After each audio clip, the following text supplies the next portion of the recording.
The U.S. military on the hunt.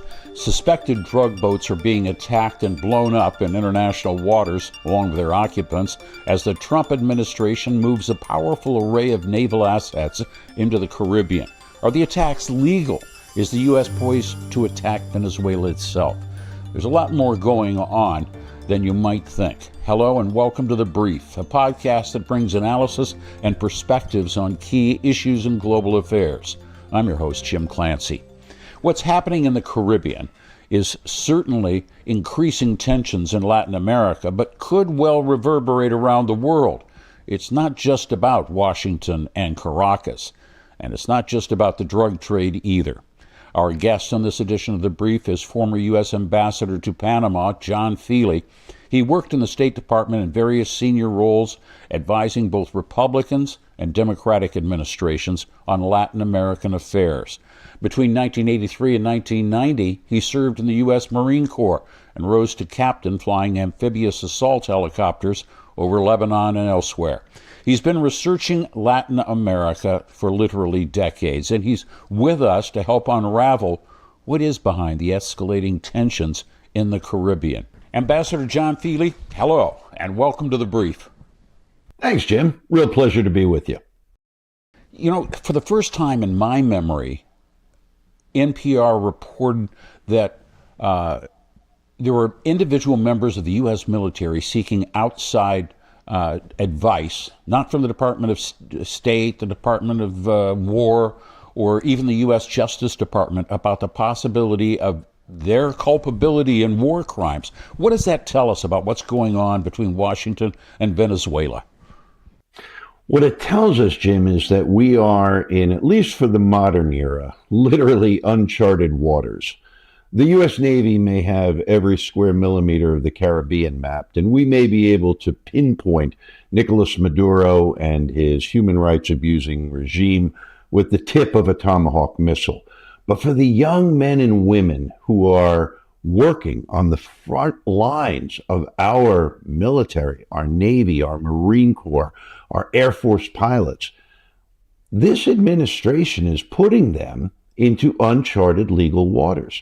And I think that perhaps the recent resignation of Admiral Alvin Halsey at Southcom, under very quiet and typically and appropriately restrained military sort of non-speak, just saying, I'm going to leave in January, period, that has led to a significant amount of speculation among my colleagues and the Latin American and national security policy crowds as to why does somebody leave right on the precipice of something powerful, the way the president says, if it's not because he doesn't want to be accused of being a war criminal and implementing an illegal order. Now, the advice that they've been seeking is not only confined to what's happening in the Caribbean with the attacks on the gunboats or the alleged drug boats. It's also spreading out to Gaza. They're worried about that. They're worried about even the deployment of the U.S. military on the streets in the United States as they watch this ping pong back and forth between judges at various levels. Yeah, just take a look at what's happening in places like Charlotte and things like ICE detentions. We've never seen these before, Jim. You and I spent the early years of our career when we didn't have gray hair in places where people were routinely disappeared, right? That was a term of art that we didn't use in American English. We didn't grow up hearing about people being disappeared like a verb. And yet that is something that we came to know as what authoritarian and dictatorial regimes do with their critics. When they're uncomfortable, they get rid of them. Well, what we're seeing are migrants, mostly brown migrants from the global south, many American citizens being caught up in there because, guess what? We are a diverse, multicultural society. And the people who are doing that detaining, an awful lot of them don't have a clear understanding that A, they're going to be protected in out years by their institution, And then let's think about the military people. I started as a military officer, and I spent 7 years in uniform as a Marine Corps officer. And I knew what's called the United States Code of Military Justice. And I knew what was right and I knew what was wrong. And I swore an oath to implement legal orders. And if I had a question about the legality of an order, which frankly I never did during my time in service, I also knew that there would be a transparent process that would validate my questioning of said order. Well, I don't think any of the men and women in uniform today have the guarantee that Pete Hegseth's Department of Defense is going to give them a fair hearing if they question an order. Let's face it, they've already fired all of the inspectors general. They've fired about half of the JAG Corps, the Judge Advocate General. Those are the military uniformed lawyers that work in the Pentagon and throughout the Department of Defense.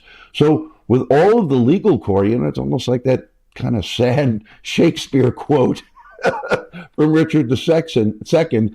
The first thing we do is kill all the lawyers. Well, when you look at that play, what you realize is they're about to go in and stage a coup.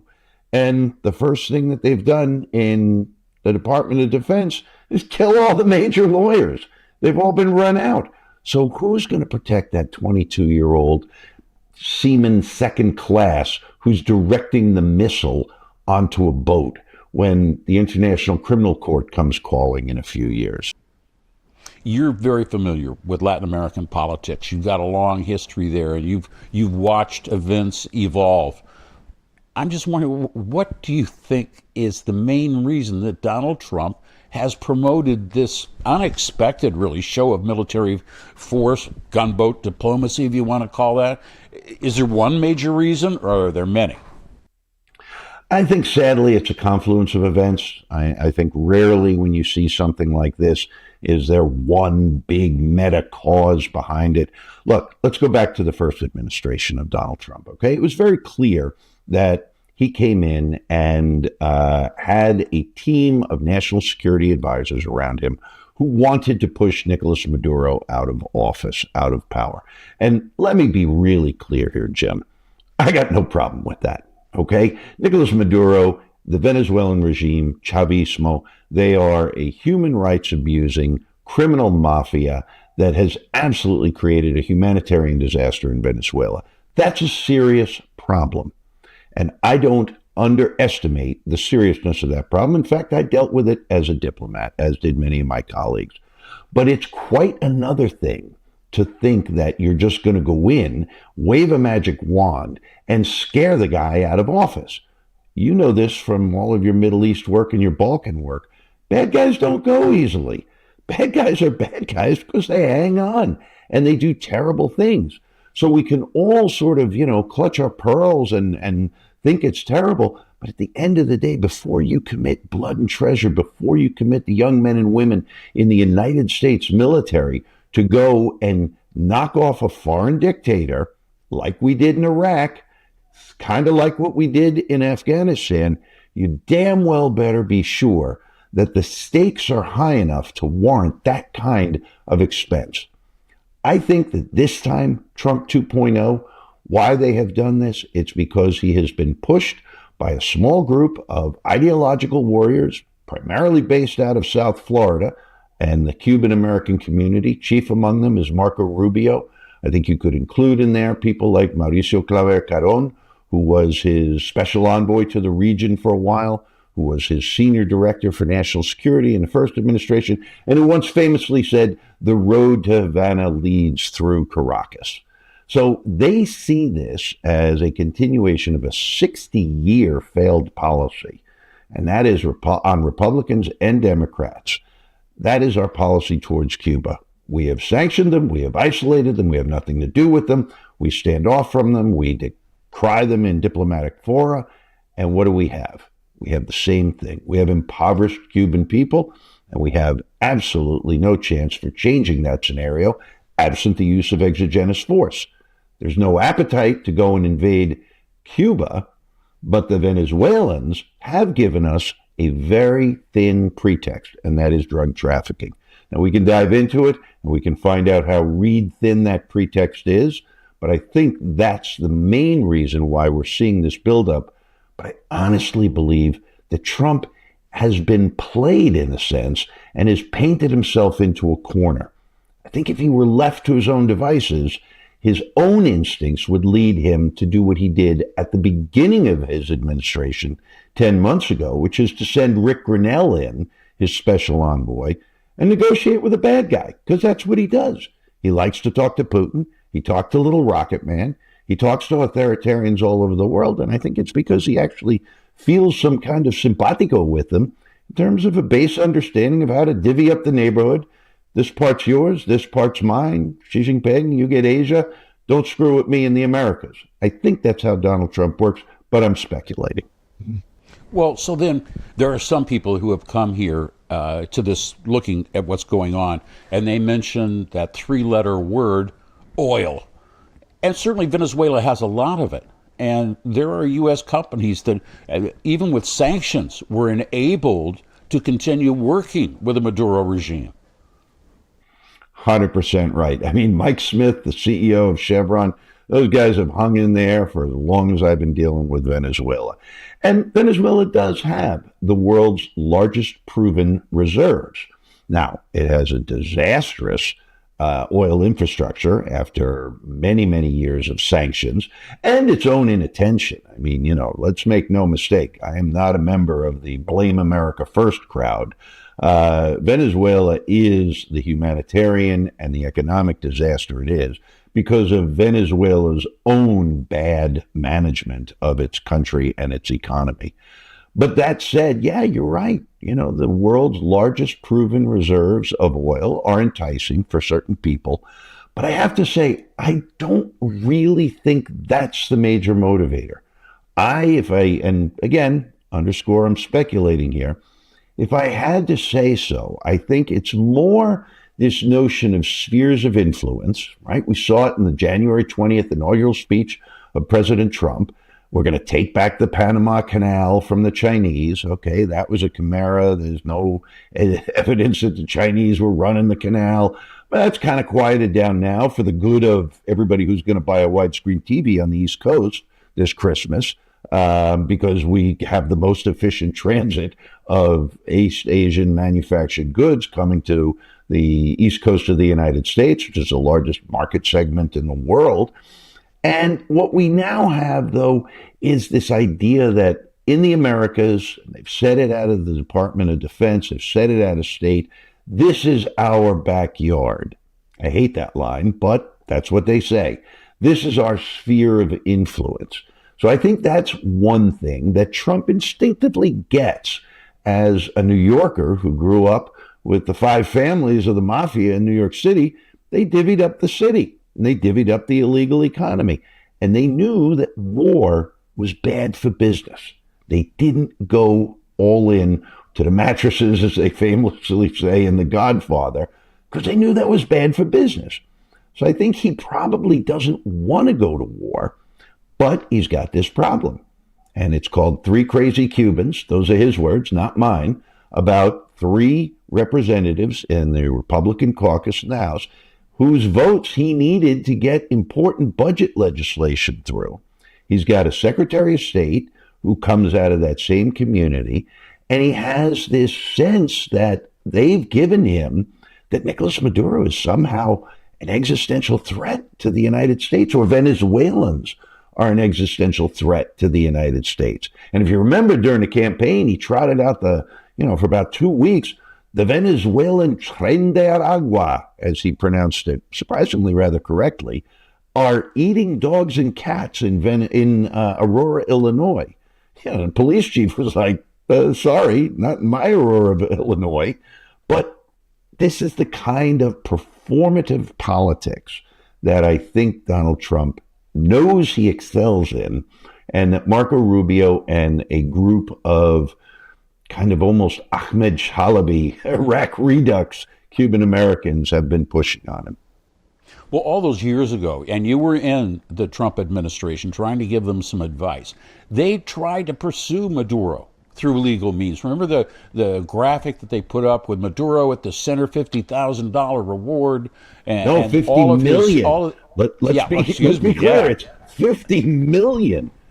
But all of the players were there on one page. And you saw how that government functioned in part off the funding that they were getting from the drug traffickers. Now, as you're saying, that's not the same thing as being the head of a narco cartel for Maduro. He's profiting from it, certainly, but it doesn't mean he's the head of it. Oh yeah, that's another thin reed that this administration has trotted out. That Nicolas Maduro is the head of. Well, it's interesting because they've now called him the head of two different cartels, which is a pretty neat feat. Not even Pablo Escobar or Chapo Guzman could do that. A couple months ago, they designated the administration designated under IEPA legislation, which is Treasury Department primarily driven legislation. They designated him as the head of the Tren de Aragua. Just for listeners, the Tren de Aragua is a very bad group of individuals. It's a prison gang that was started in a Venezuelan prison in the state of Aragua. They have no known drug trafficking capability via the Caribbean to the United States. They have a very minimal, according to the US FBI, a very minimal presence in the United States. But in other places in Latin America, the Tren de Aragua is a criminal, primarily extortion, robbery, thievery kind of organization. They are not major narcotics traffickers by the DEA's estimation. But they were designated by the United States under this Treasury legislation as a foreign terrorist organization, and they called Nicolas Maduro the head of it.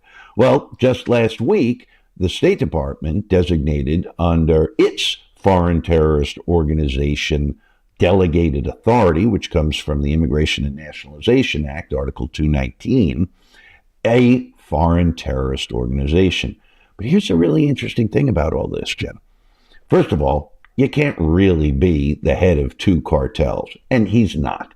As you said, he is the head of I would argue, a criminal syndicate that sits atop a whole bunch of narcotics traffickers and other traffickers, oil traffickers, illegal gold, human traffickers. And if you think back to, for our listeners, think back to the way The Sopranos worked, right? Every week, people collected money, and you had your lieutenants, and they went out, and you passed the envelope up the chain. Well, at the top of that chain sits Nicolas Maduro and a whole bunch of his folks. But he's not there, scheduling when this aircraft departs to take a 500-kilo load of cocaine into the Bahamas. That's left to people well below him, and he doesn't have operational control over them. But he does allow them to operate through a decentralized network of his military generals and admirals and his National Guard leaders in Venezuelan sovereign territory. So no question, again, he's a bad guy. No question, there's a $50 million bounty on his head. I'd love to see Nicolas Maduro in a U.S. court face charges on drug trafficking. But I want to see this all done under the rule of law. And why is that important?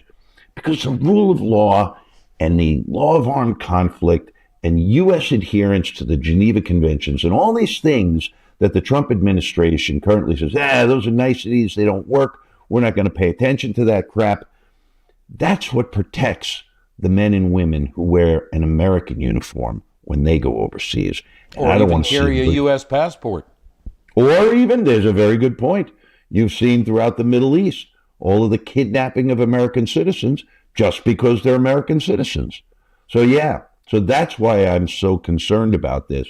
Not because I want to be soft on Nicolas Maduro, but there's a smart way to do this. If they want to interdict drugs, we know how to do it under the rule of law. If they want to do regime change, which again, I'm not necessarily opposed to, but there's a way to do it.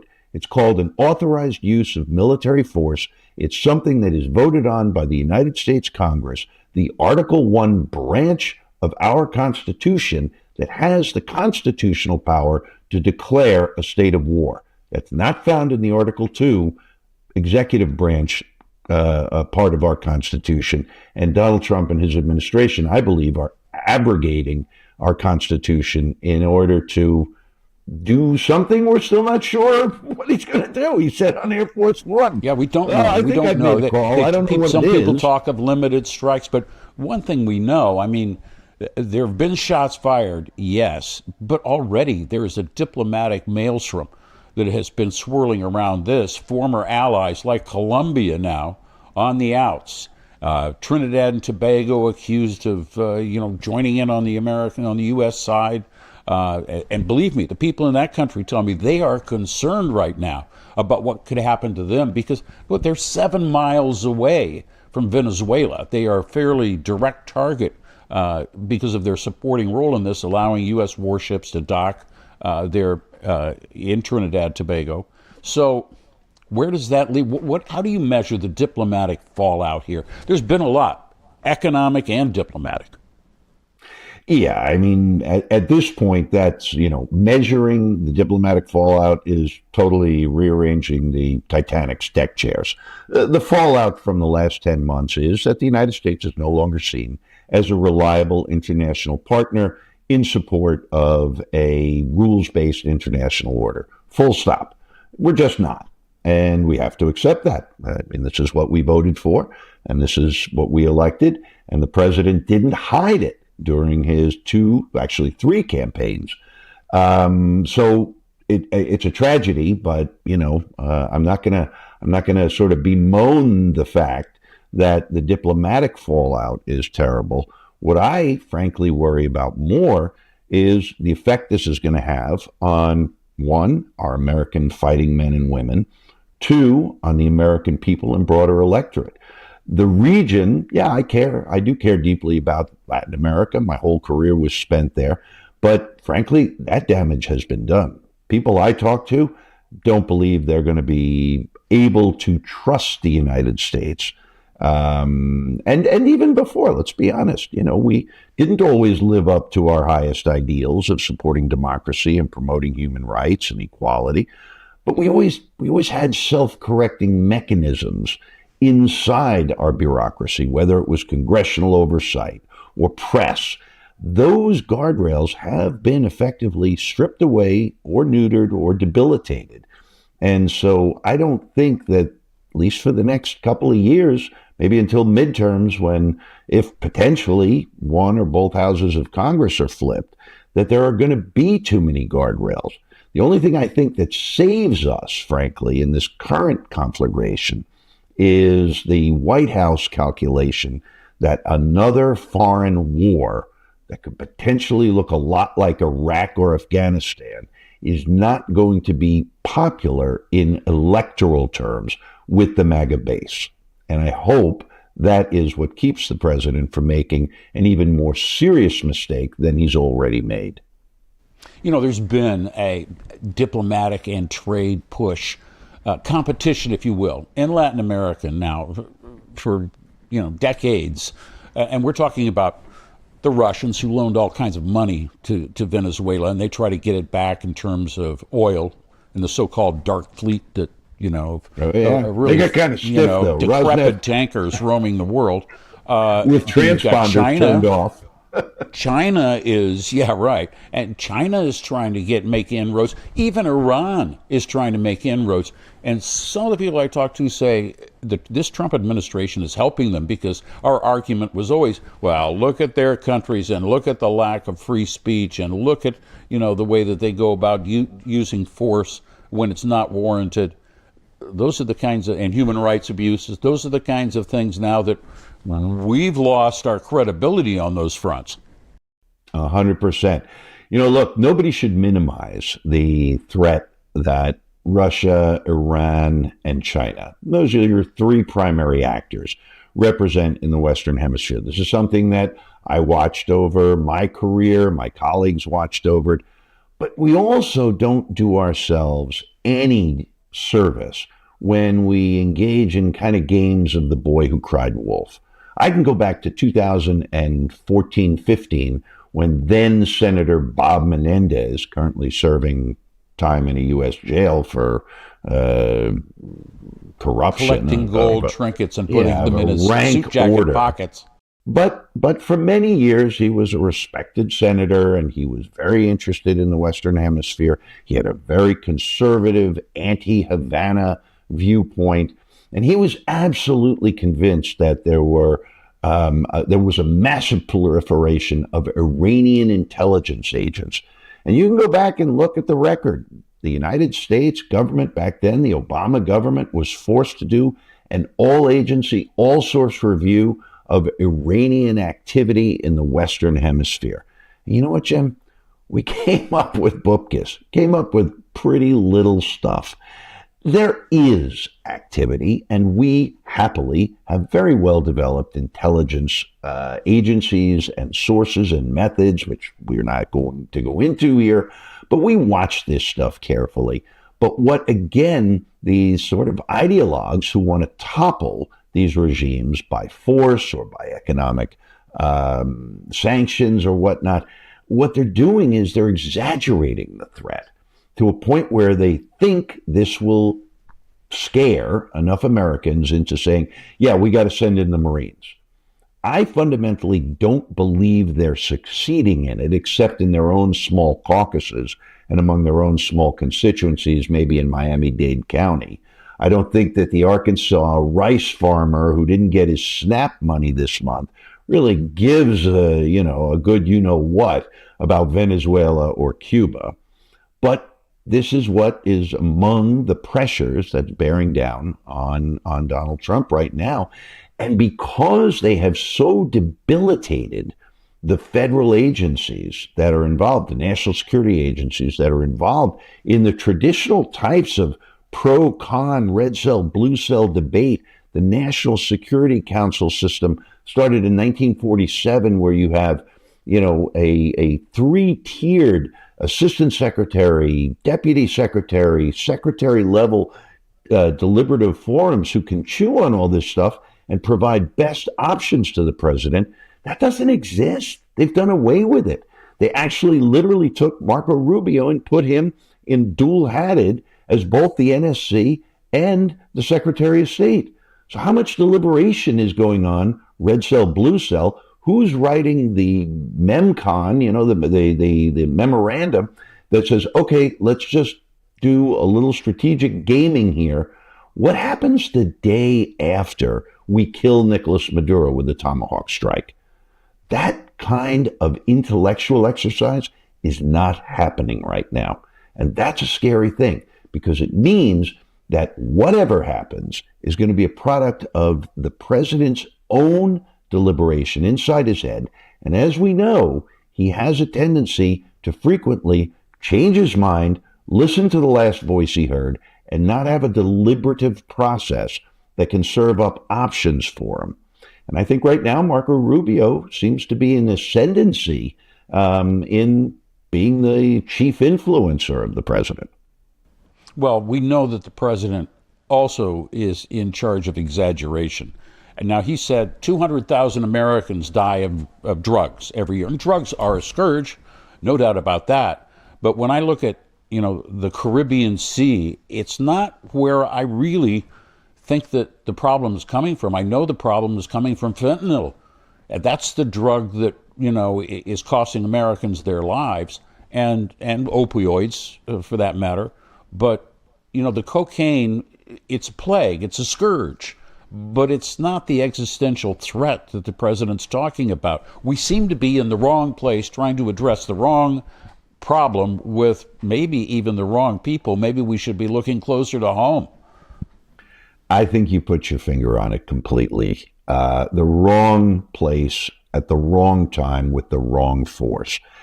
Yes, let me agree wholeheartedly with what you just said, that drugs, illegal drugs, made, manufactured, grown in the Americas is a horrible, horrible scourge in the United States.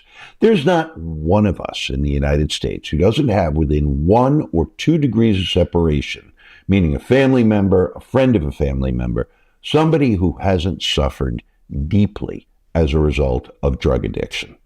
We know this. We've tried to deal with this since well before 1973 and the creation of the Drug Enforcement Agency by Richard Nixon.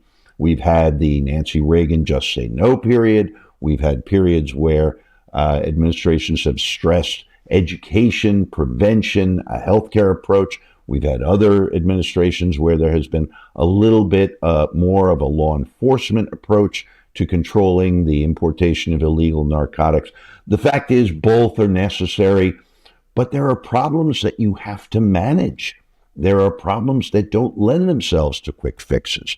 I think one of the things that authoritarians do around the world with incredible efficiency is they take very complex problems and they offer up very simplistic solutions. I think that's what you see the president doing right here, where he's literally said, we've stopped the drugs coming from Venezuela by sea.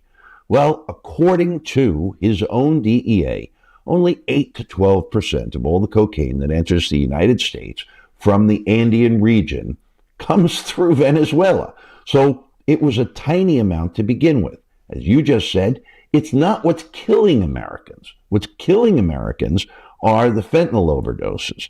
And there is cocaine that is sprinkled with fentanyl, and all of the narcotics trafficking chain do terrible things. So again, this, when you criticize, and I hope people can appreciate this, when I criticize the Trump administration for what it's doing in the South Caribbean, it's not because I am soft on drugs. It's not because I and my other fellow critics want to go soft on Nicolas Maduro. It's because we're not doing it intelligently. I've said since the beginning of this administration, and when I resigned from it back in 2018, that what characterizes the only real coherence in Trump foreign policy is the consistency of the improvisational amateurism that characterizes it. Well, I'm going to come full circle here and go back to where we started, really, and that is the U.S. service member, because, you know, I worked with the U.S. military. I've been embedded, whether it was Iraq, Bosnia, Beirut, Lebanon, everywhere. And, you know, I have an experience there, and I have seen the human rights training that officers go through and that they share with our allies. You know, that's an important point. But along comes the new Secretary of War, Pete Hegseth, and he's saying, no, I want you to be warriors. You forget about human rights. Do you have to be a war criminal to be a warrior? Absolutely not. But let's not forget, this is the president who pardoned Eddie Gallagher, a convicted war criminal, SEAL from his time in Afghanistan and Iraq. Convicted, this president pardoned him. So, yeah, you just put your finger on it. My problem is that I want a warrior class. I'd like to think that as a young man, I was part of that warrior class. I joined the Marine Corps in 1983 and served in uniform as a helicopter pilot, flying off the very ship that's parked down off of the Caribbean right now, the Iwo Jima. It was rededicated. It was a different platform, and they were definitely different aircraft. But I have a visceral understanding of what the men and women who are out there right now, of what they confront, what they face. You know, I just was on a long flight and I rewatched Black Hawk Down. I encourage anybody, any American who's conflicted about whether or not we're doing the right thing right now, to think about those people, those guys, those Rangers, those Task Force 160 guys, Mike Durant, the captured pilot. You know, there are a lot of bad people around the world. There are bad regimes, and there are threats to the United States. And we need a professional warrior class more than ever right now in this very difficult world. But what we don't need are a bunch of renegade war criminals hopped up on monster drink and push-ups like Pete Hegseth has them doing. We're going to leave it there. Ambassador John Feeley, I want to thank you for joining us for the brief. A real pleasure, Jim. Thanks for the time. And thank you for joining us. Please explore many of our other episodes of the Brief Podcast. You can find us on YouTube, Spotify, and Apple Podcasts. Give us a like or subscribe. For a complete listing, you can find more information at thebriefpodcast.org. For now, I'm Jim Clancy, and you've been briefed.